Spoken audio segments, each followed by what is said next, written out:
학생 여러분 안녕하십니까? 즐거운 과학 시간입니다.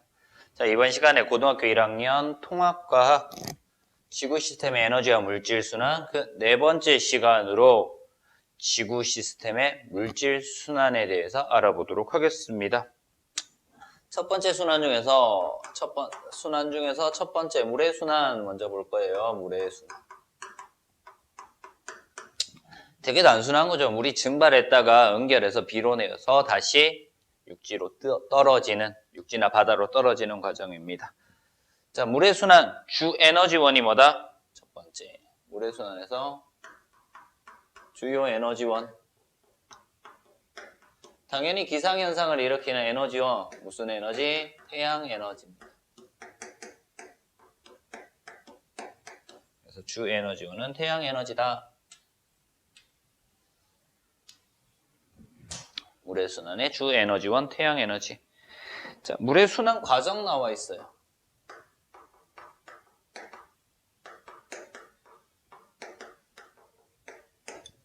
되게 단순한 거야, 그치? 물은 상태가 세 가지야. 고체, 액체, 기체 상태가 있어요.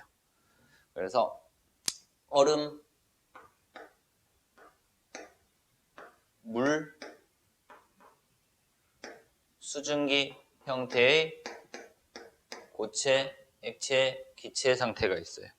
그래서 얼음에서 수증기 쪽으로 이렇게 상태가 변할 때에는 에너지를 흡수하는 거고요. 수증기에서 얼음 쪽으로 이렇게 상태 변화가 일어날 때에는 에너지를 방출하는 거죠. 그래서 상태 변화할 때 에너지가 이동하더라, 에너지 흡수 또는 방출이 일어나더라 라는 거 알면 되고요. 자, 이런 식으로 보통은 물이랑 수증기 형태로 많이 변화가 되죠. 이렇게 되면서 기상현상을 일으킵니다. 기상현상을 일으켜요. 그래서 이런 기상현상이 어떻게 기권, 수권, 지권, 그리고 생물권에 영향을 주더라 라는 것까지 알아두면 되겠네요. 자, 다음 물의 평형이라고 나와 있어요. 물의 순환 과정에서.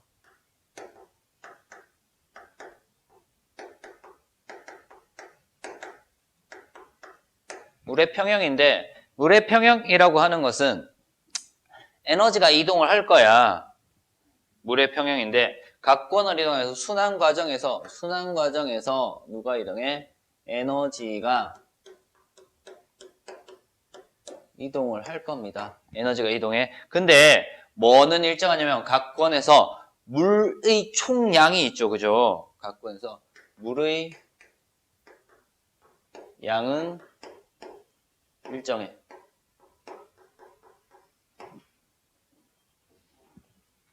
그래서 물의 양은 일정하게 유지된다. 라는 거. 전체 물의 양은 일정하더라. 그래서 물의 평형. 얻은 양과 잃은 양이 같다라는 얘기야. 그래서 각권에서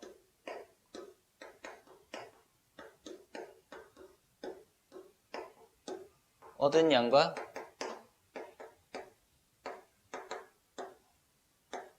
잃은 물의 양이 같다라는 거. 얻은 물의 양과 잃은 물의 양이 같다라는 것 알아두면 됩니다. 됐죠? 자, 이렇게 해서 물의 순환에 대해서 간단하게 알아봤어요. 여러 가지들 이제 있는데 이렇게 간단하게 알아봤고, 두 번째는 탄소의 순환에 대해서 볼 거예요. 탄소의 순환. 시험 문제 가장 많이 나오는 것 중에 하나가 탄소의 순환이에요.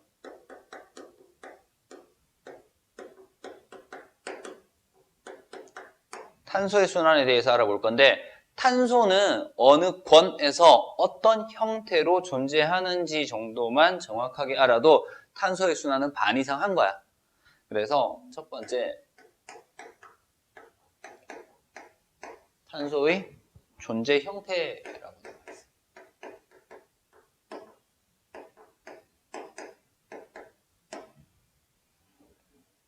기권에서 이산화탄소 기체나 메테인 기체, 형태로 존재를 해요. 일반적으로는 어떤 형태로? 이산화탄소 기체 형태로 존재한다라고 시작을 해.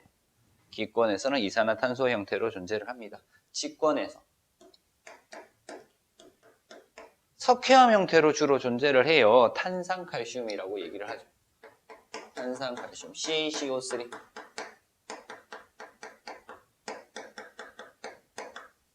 석회암 형태로 존재를 합니다.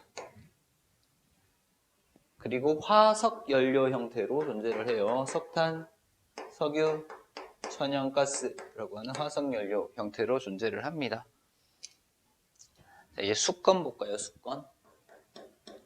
수권에서는 탄산 이온 형태로 존재를 해. 물에 녹아서 탄산 이온 형태로 존재를 하더라라는 거. 그래서 CO3-나 HCO3- 형태로 존재를 하더라라는 거. 탄산 이온 형태. 생물권에서는 유기물 형태로 존재를 합니다. 유기물 형태. 탄수화물이라든가 단백질이라든가 지방이라든가 핵산이라든가 뭐 이런 등등등 여러 가지 유기물 형태로 존재를 하더라라는 것 알면 되겠습니다. 자, 그러면은 각 권에서 존재 형태를 알아봤어요. 주로 존재하는 형태들 이산화탄소, 여기는 탄산칼슘이나 화석연료, 탄산이온, 유기물 형태로 존재를 하더라라는 거 알아봤고요. 탄소의 순환 과정을 봐야 돼 이제.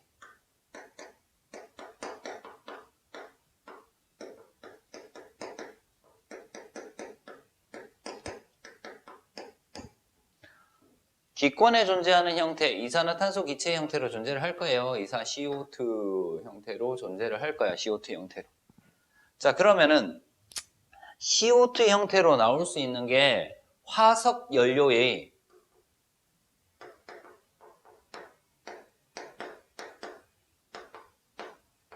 연소 과정에서 이산화탄소가 빠져나올 수 있어요. 화석 연료의 연소 과정에서 이산화탄소가 이렇게 나와요. 그리고 생물의 뭐에 의해서? 호흡에 의해서.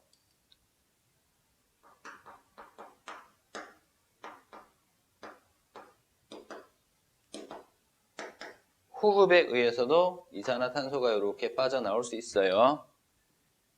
그리고 온도가 높아지면요. 온도가 높아지면은요. 해수에서 방출이 될 거야. 그치? 해수에서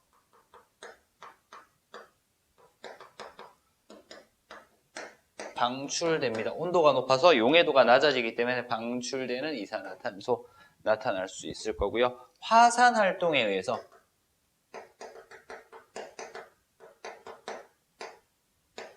이산화탄소가 방출될 수 있다.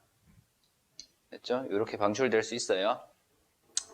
자, 그러면은 생물의 호흡을 통해서 이산화탄소가 방출이 되는데 이산화탄소가 생물한테 흡수되는 경우 있죠. 흡수되는 경우. 생물 쪽으로 흡수되는 경우. 생물 중에서 누구? 식물에 흡수되는 경우 있어요. 어떤 형태가 되기 때문에? 광합성을 하기 때문이죠.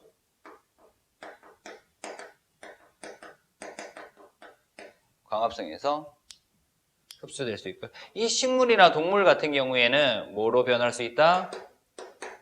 화석 연료 형태로 바뀔 수가 있어요. 그래서 이 화석 연료가 연소되어서 이산화탄소가 빠져나갑니다.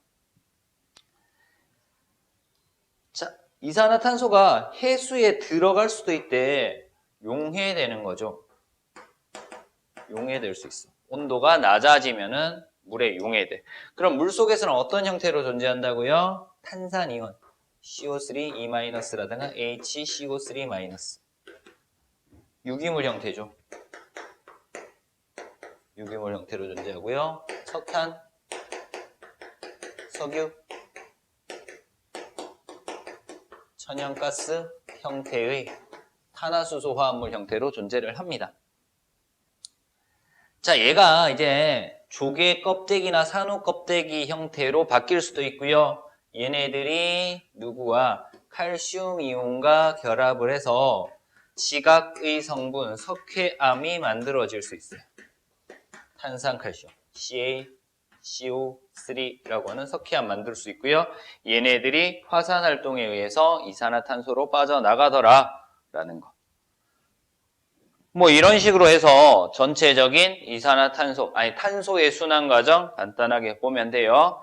그래서 기권에서 수권으로, 기권에서 생물권으로, 생물권에서 직권으로, 직권에서 기권으로, 수권에서 직권으로, 직권에서 다시 기권으로 이동하는 형태의 탄소 순환 과정에 대해서 알아봤습니다.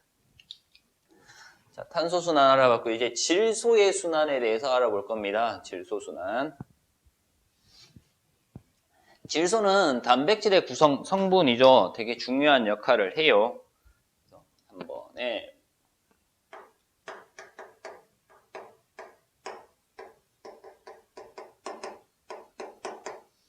질소의 순환인데 공기 중에 질소 기체가 있을 겁니다. 공기 중에 질소 기체가 있어요.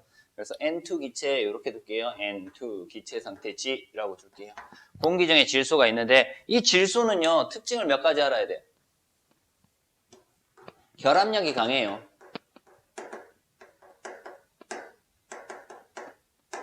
결합력이 강하기 때문에 안정적이에요. 그래서 반응을 안 해요. 그래서 반응을 잘 하지 않기 때문에 식물이 직접 사용을 할 수 없단 말이야. 근데 이 식물은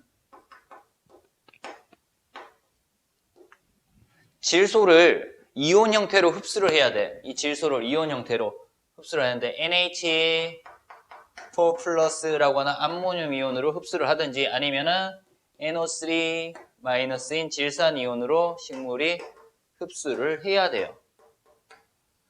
뿌리를 통해서 물과 함께 흡수를 해야 됩니다.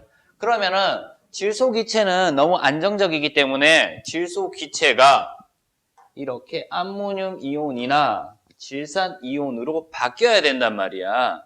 암모늄 이온으로 바뀌거나 질산 이온으로 바뀌는 과정을 질소 고정 과정이라고 얘기를 해요. 질소 고정 과정이라고 얘기를 합니다. 그래서 질소 고정 과정을 이렇게 거칠 거야. 일반적으로 질산으로 바로 될 거는 번개에 의해서 고온 고압에 의해서 질산 이온으로, 그리고 여기는 뿌리혹 박테리아라고 하는 세균에 의해서 암모늄 이온으로 바뀌고요. 이 암모늄 이온이 다시 질산 이온으로 이렇게 바뀔 수 있어요. 그래서 식물이 흡수할 수 있고요. 식물이 이제 동물한테 먹혀서 동물 쪽으로도 이동을 할 거예요. 그러면 식물과 동물의 사체들이 있겠죠. 식물과 동물의 사체나 배설물, 죽은 시체라든가 배설물들이 다시 뭐 된다? 분해가 될 거예요. 분해가 되면서 땅 속에서 다시 흡수가 될 거고요. 자, 이렇게 만들어진 것들 중에서 어떤 것들, 사체나 배설물에 있던 나머지 질소 물질들이 다시 질소 기체로 바뀌게 되는 과정이 있습니다. 이 과정을 탈질소 작용이라고 얘기를 해요.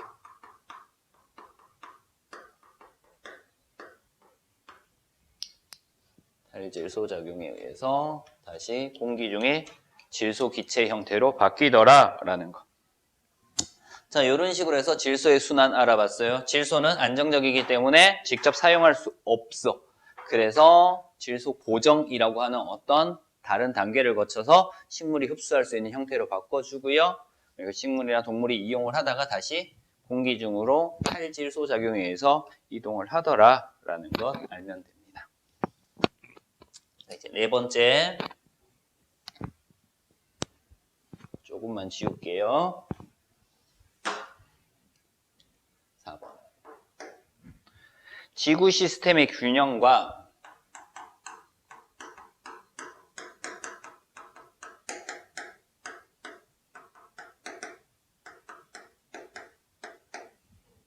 인류의 미래.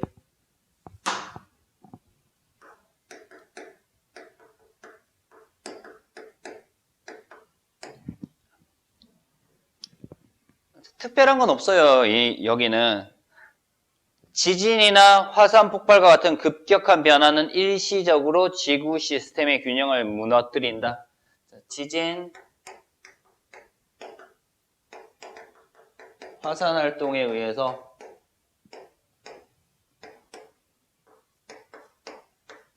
지구 시스템 균형이 파괴가 되죠. 근데 얘네들은 일시적으로 파괴가 됩니다. 일시적으로 파괴가 돼. 근데 얘보다 더 심한 게 뭐다? 인간 활동이죠. 인간 활동에 의한 환경 오염에 의해서 지구 시스템 균형이 파괴가 됩니다. 지구 온난화라든가 미세먼지라든가 그렇죠. 산성비, 적조 현상 이런 것들에 의해서 지구 시스템 균형이 파괴가 되더라라는 거. 그래서 이런 것들 안 하면 되죠. 그래서 자연 보호에 의해서 환경 문제는 인간의 합리적인 활동으로 다시 회복될 수 있다라는 내용까지 정리를 하면 되겠습니다. 자, 이번 시간에 했던 내용들 간단하게 정리를 한번 해볼게요. 지구 시스템의 물질 순환에 대해서 알아봤습니다. 물의 순환 알아봤고요. 두 번째, 탄소의 순환 알아봤고요. 탄소의 순환에서는 각 권에서 어떤 형태로 존재하는지만 기억해두면은 되게 쉽다라고 얘기를 했어요. 세 번째, 질소의 순환 알아봤습니다. 질소의 순환도 질소는 안정적이기 때문에 직접 사용할 수 없어서 다른 형태로 바꿀 때 질소 고정이라는 작용을 한다라는 것도 기억해두면 되겠습니다. 네 번째, 지구 시스템의 균형과 인류의 미래, 자연 환경에 의한 변화에 의해서도 지구 시스템의 균형이 파괴될 수 있지만 인간 활동에 의해서 파괴되는 것이 더 크다라는 것. 그래서 지구 시스템이 파괴되지 않도록 우리가 조금 더 노력해야 된다라는 내용까지 알아봤습니다. 이번 시간 수업은 지구 시스템의 물질 순환에 대해서 알아봤습니다. 이상 수업 마치도록 하겠습니다.